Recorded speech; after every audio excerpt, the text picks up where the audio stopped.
श्री राधे राधे। श्रद्धा का बीज बोए। यदि हम मटर का एक बीज धरती में बो देते हैं तो उस एक बीज से ही मटर का पौधा उत्पन्न हो जाता है।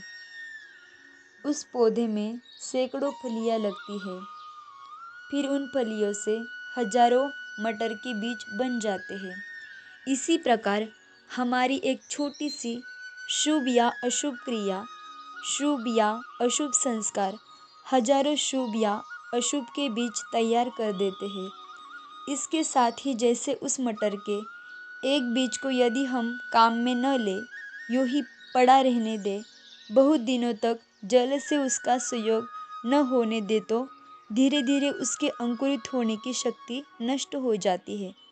वैसे ही हमारे शुभ या अशुभ संस्कारों को यदि हम क्रियात्मक रूप नहीं दे तो वे भी शनि शनि शिनशिनतर होते हुए विनष्ट होने लगते हैं। यह नियम है। इस नियम को ध्यान में रखकर ही हम अपनी दिनचर्या बनावें, जीवन की गतिविधि का निर्णय करें। हम चाहते क्या है? अपने लिए सदा शुभ चाहते हैं। कोई भी मनुष्य अपना तनिक सा भी अशुभ नहीं चाहता। इस परिस्थिति में हमें करना यह होगा कि हम सदा शुभ के ही बीज डालें। हमारे मन में, क्रिया में सदा शुभ ही भरा रहे।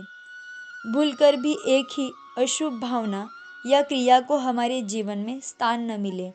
साथ ही हमारा यह प्रयत्न भी हो कि हमारे जितने शुभ संस्कार हो वे यथासंभव अधिकाधिक क्रिया में परिणत होते रहे तथा इससे विपरीत एक भी अशुभ संस्कार को कभी व्यक्त होने का अवसर न दिया जाए, तब काम होगा। आज हमारी सबसे बड़ी आवश्यकता यह है कि हम आस्तिक बने, प्रभु की सत्ता में हमारा विश्वास हो और यह विश्वास निरंतर बढ़ता ही रहे, क्योंकि इसी विश्वास की भित्ति पर ही समस्त शुभ की अट्टालिका खड़ी रहती है। कहने के तो हम में से बहुत लोग अपने को आस्तिक मानते हैं, पर वह आस्तिकता अपने को ही धोखा देने की सी वस्तु है।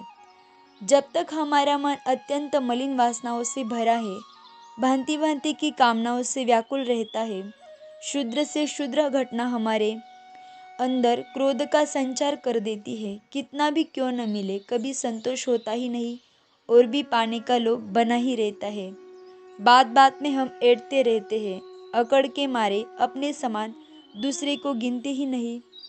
ज्ञान, विद्या, बुद्धि, धन, जन, बल, प्रभुत्व के मद में चूर रहते हैं, मोह के अंधेरे में ही भटकते रहते हैं।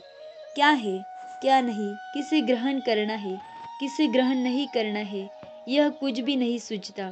किसी की थोड़ी भी उन्नति देखनी दूर, सुनकर भी हम जल उठते हैं। परोत्कर्ष तनिक भी सहन नहीं होता। दूसरा कितना भी अच्छा क्यों न हो, उसकी आलोचना किए बिना मन नहीं लगता। उसमें कोई न कोई दोष हमें दिख ही जाता है। जब तक हमारी यह दशा है, तब तक हम आस्तिक केवल कहने भर को ही है। ऐसे आस्तिकता हमारी ओर आते हुए अशुभ के प्रवाह को कदापि नहीं रोक सकती। हमें तो सच्चा आस्तिक बनना पड़ेगा, सच्ची आस्तिकता का बीज बोना पड़ेगा। यह बीज ही फूलेगा, फलेगा, फल फूलकर हमारे लिए सर्वत्र सब और शुभ के ढेर एकत्र कर देगा। तभी हम अशुभ से सदा के लिए त्राण पा सकेंगे। आस्तिकता के बीज बोने का अर्थ यह है कि हमें जो भी असली नकली थोड़ा बहुत प्रभु का विश्वास है, उसका हम क्रियात्मक प्रयोग करें। यदि हम किसी भी अंश में आस्तिक है तो कम से कम 4 बातों पर तो हमें यत्किंचित सैद्धांतिक विश्वास होना ही चाहिए। पहला, प्रभु सर्वत्र है, ऐसा कोई स्थान नहीं जहाँ वे न हो। महान से महान एवं शूद्र से शूद्र में वे नित्य स्थित है।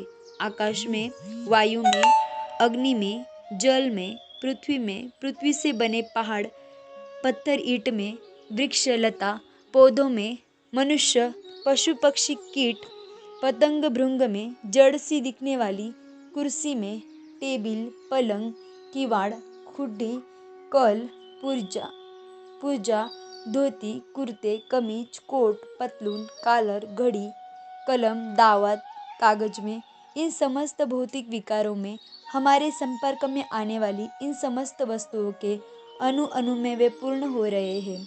सूक्ष्म भूत में वे समाये हुए हैं। महत्त्व में सत्व, रज, तम 3 गुणों में और गुणों की साम्यावस्था प्रकृति में वे परिपूर्ण हो रहे हैं।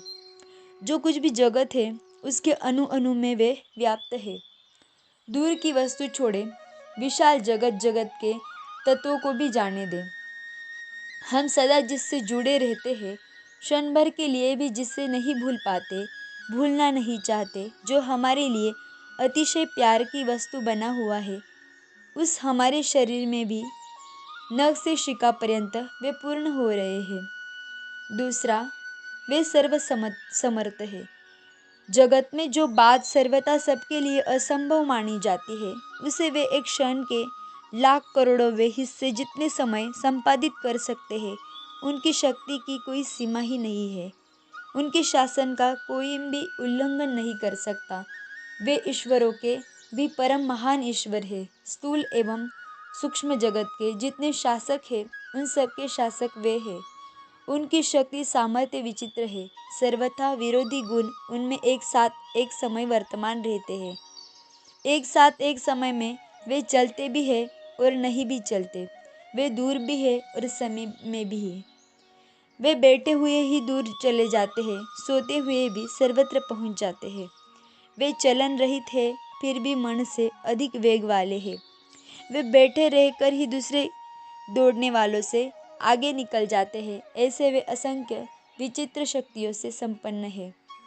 तीसरा, वे सर्वज्ञ है।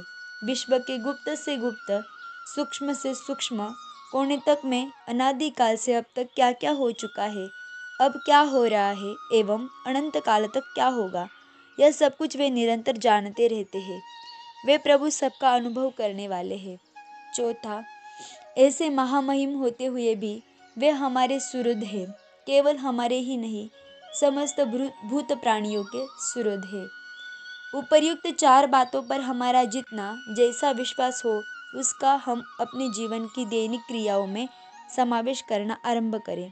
प्रभु की सर्वव्यापकता, सर्वशक्तिमत्ता, सर्वज्ञता एवं सौहार्द पर हमारा जो भी टूटा फूटा विश्वास हो, उसे हम अपनी क्रियाओं के साथ इस रूप में जोड़ने लग जाएं। यह नियम कर ले कि 24 घंटे में 10, 20, 50, 100 बार, जितनी बार एवं जितनी देर के लिए बिल्कुल आसानी से करना संभव हो, उतनी बार उतनी देर के लिए ही हम दृढ़ता से यह भावना करें कि प्रभु सर्वत्र है।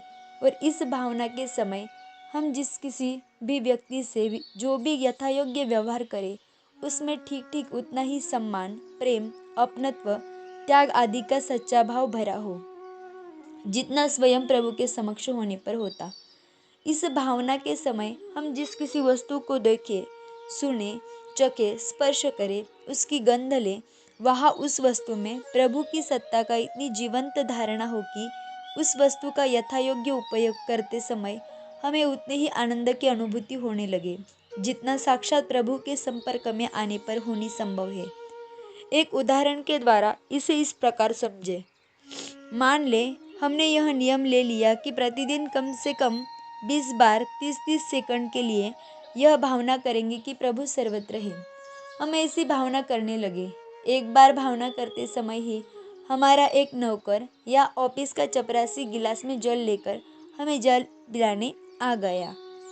अब उस समय हमें ठीक ठीक यह अनुभव करने का प्रयास करना चाहिए कि प्रभु जब सर्वत्र है, तब इस नौकर में भी अवश्य अवश्य है ही। अतः नौकर या चपरासी के वेश में वे ही पधारे हैं।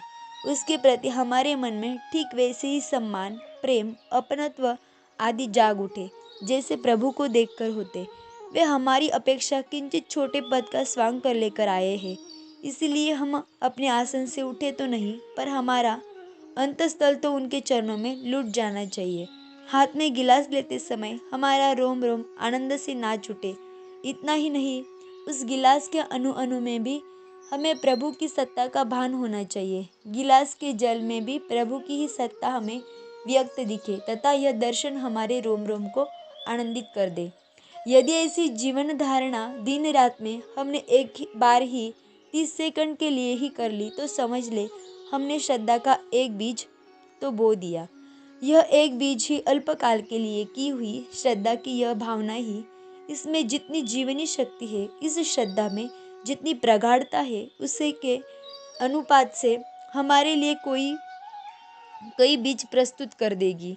अन्य कई स्थलों में ऐसी श्रद्धा उत्पन्न कर देने में हेतु बन जाएगी। ऐसी श्रद्धा ऐसी भावना उत्पन्न कर देगी। जितनी बार हम यह बीज बोते जाएंगे, उतनी बार उससे कई गुने अधिक बीज हमें प्राप्त होते जाएंगे। हमारी श्रद्धा उत्तरोत्तर बढ़ती जाएंगी। इसी प्रकार प्रभु के सर्व समर्था संबंधी विश्वास को भी हम क्रिया में उतारें। यह इस रूप में कि प्रत्येक कार्य करने से पूर्व हम भले ही क्षण भर के लिए क्यों न हो, प्रभु से प्रार्थना कर ले, प्रभु से शक्ति की याचना कर ले। यह ध्रुव सत्य है कि शक्ति के केंद्र तो प्रभु ही है। आज भी हमारे द्वारा जो काम होता है वह होता है प्रभु की शक्ति सामर्थ्य से ही। पर हमारा अभिमान इस सत्य को हमारे सामने व्यक्त नहीं होने देता। साथ ही अभिमान के कारण ही प्रभु की शक्ति को पूर्ण रूप से संचारित होने का मार्ग भी नहीं मिलता। अतः यदि हम प्रत्येक कार्य के आरंभ में प्रभु की प्रार्थना कर ले, उनकी शक्ति सामर्थ्य का आह्वान कर ले, तो फिर जो कार्य वर्षों के अथक परिश्रम से न हुआ हो, होता न दिखता हो, वही देखते देखते पूर्ण हो जाएगा। यदि हम इस अभ्यास को अपना ले तो पद पद पर प्रभु की सर्वसमर्थता का परिचय हमें मिलने लगेगा। यह नितांत सत्य है कि कोई भी किसी कार्य में यदि प्रभु की प्रार्थना करके लगता है, अवश्य ही वह कार्य शुभ मूलक हो। जगत के किसी भी प्राणी के अहित की भावना से प्रेरित न हो तो उसमें उसकी आश्चर्यजनक प्रगति होगी। अस्तु, हम भी इस पद्धति को स्वीकार करें। जितनी बार प्रार्थना करेंगे, उतनी बार प्रभु की अमित शक्ति का कुछ न कुछ परिचय हमें मिलेगा ही। हमारी श्रद्धा पुष्ट होगी ही, इसके बीज बढ़ेंगे ही। हाँ, इस संबंध में इतनी सी बात और भी ध्यान में रखने की आवश्यकता है कि जहाँ अश्रद्धा के बड़े बड़े पुष्ट पेड़ लगे होते हैं, वहाँ क्षण भर की हुई प्रार्थना से उत्पन्न हुई श्रद्धा की लता, उसके फल एवं फलों में समाये हुए श्रद्धा के अनेक बीज एक बार सरसरी दृष्टि से देखने पर कभी कभी नहीं भी दिखते। अतः धैर्यपूर्वक उन्हें ढूंढना चाहिए। ढूंढने पर वे अवश्य मिलेंगे, क्योंकि प्रत्येक प्रार्थना रूपी जल से सिंचित होकर वे निश्चित रूप से बढ़ते एवं फूलते फलते ही है। ये बीज जहाँ प्रचुर मात्रा में एकत्र हुए कि फिर तो हमारे जीवन का स्वभाव हो जाएगा। प्रत्येक कार्य के लिए प्रभु की शक्ति सामर्थ्य पर निर्भर करना, उनकी शक्ति से शक्तिमान होकर ही प्रत्येक कार्य में प्रवृत्त होना, यह कार्य हमारे द्वारा नहीं हो सकता। हमारा यह कार्य कैसे होगा? ये वृत्तियाँ फिर कदापि नहीं उठेगी। अपितु प्रभु के बल पर क्या नहीं हो सकता, असंभव संभव हो सकता है, यदि श्रद्धा सतत जागरूक रहने लगेगी। प्रभु की सर्वज्ञता के विश्वास को क्रियात्मक रूप देने की आवश्यकता विशेष रूप से वहाँ उन स्थलों में है जहाँ हम अशुभ प्रवृत्तियों में जा गिरते हैं। हमारा अनुभव है कि अत्यधिक अशुभ के आचरण से जब मन पर बहुत अधिक मल एकत्र हो जाता है, तब हम निर्लज्ज हो जाते हैं। हमें खुलकर पाप करने में लज्जा की अनुभूति नहीं होती, किंतु इससे पूर्व जब तक अंतरात्मा की ओर का एक भी छिद्र खुला होता है, प्रभु की प्यार भरी वाणी तनिक भी सुनाई पड़ती रहती है, अशुभ में अशुभ बुद्धि बनी रहती है, तब तक अशुभ आचरण में लज्जा का अनुभव होता है और हम यथासंभव छिपकर ही, लोगों से छिपाकर ही पाप में प्रवृत्त होते हैं। कोई देख रहा है, जान गया है, यह ज्ञात होने पर कई बार हमारा बचाव हो जाता है। अतः यदि प्रभु की सर्वज्ञता पर श्रद्धा करके यह बीज बोना आरंभ करके हम अशुभ प्रवृत्तियों का धीरे धीरे संकोच करने लगे, तो दो लाभ हो।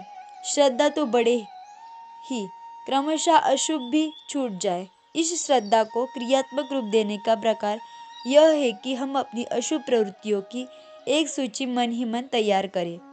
इनमें जिनके प्रति कम से कम आकर्षण हो, उन कुछ को चुन ले तथा जब जिस समय वे उदय हो, उसी समय दृढ़ता से यह स्मरण करें कि प्रभु इसे जान रहे हैं, वे देख रहे हैं। भले ही जगत का कोई भी न जाने, कोई भी न देखे और सबकी दृष्टि में हम भले सत्पुरुष सज्जन बने रहे, किंतु प्रभु से हमारा रूप छिपा नहीं है। इसकी स्मृति आते ही हमें उतनी ही लज्जा होनी चाहिए जितनी हमारे पाप किसी अन्य व्यक्ति के द्वारा देख लिए जाने पर हमें होती है। साथ ही हठपूर्वक ही सही 1 2 4 10 20 बार उन अशुभ प्रवृत्तियों को हम मूर्त न होने दें, मन तक ही वे सीमित रह जाए, यह प्रयास करें। इतने में तो इस श्रद्धा की बेल पनप जाएगी। फिर तो इसके बड़े हुए बीज अपेक्षाकृत बहुत बड़े पापों के समय भी अरे प्रभु देख रहे हैं, जान रहे हैं, इस स्मृति को जागृत करने लगेंगे।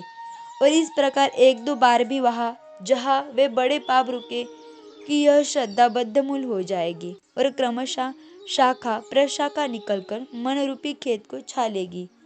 अंत में है प्रभु के सौहार्द श्रद्धा बढ़ने की बात, इसे जीवन से जोड़ देने की बात।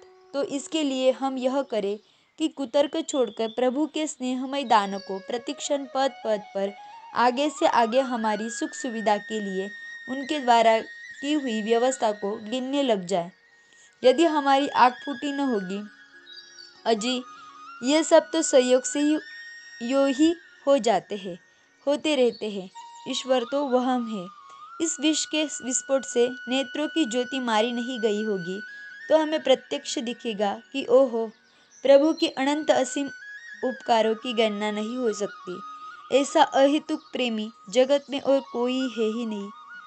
फिर तो हमारी आंखें भर आएंगी अपनी नीचता और प्रभु के सौहार्द की ओर देखते हुए, आंसू ढारते हुए हम भी संत शिरोमणि गोस्वामी तुलसीदास जी की भांति पुकार उठेंगे, हे नाथ, मेरे जैसे नीच को नरक की आग में ढकेल दो, भस्म हो जाने दो। तुम्हारे जैसे परम पवित्र सुहृद स्वामी से अकारण हेतु से हठपूर्वक विमुख रहने वाले के लिए यही उचित है। 10 मास तक गर्भ में रखकर पालन पोषण किया, मेरा कितना हित तुमने किया है स्वामिन। मुझ जैसे मतिमंद को भी तुमने विवेक दिया, दुष्ट को भी सुंदर शील का दान कर भूषित किया, अगणित अपराध करने पर भी उस ओर न देखकर समाज में मुझे आदर का पात्र बनाया। फिर भी मैं तो उल्टा ही चलता रहा। मेरी मूर्खता तो देखो प्रभो, अंतर्यामी के प्रति भी कपट है, सर्वव्यापक से भी पाप छिपाने का प्रयास है। किंतु धन्य हो तुम नाथ, इतने पर भी तुम मुझसे कभी नाराज नहीं हुए। ये बड़े भक्त है, इसकी आड़ में मेरी उदरपूर्ति हो रही है, पर सचमुच हृदय में तो भक्ति का लेश भी नहीं है। स्वामीन, हृदय तो विषयों के हाथ बिक चुका है, फिर भी कृपा लो। ओहो, ऐसे वंचक के प्रति तुम्हारी कृपा तनिक भी कम नहीं हुई। ऐसे के लिए भी तुम्हारे प्रेम का द्वार बंद नहीं हुआ, सदा मुझ पर निष्कपट भाव से स्नेह की वर्षा करते रहे हो।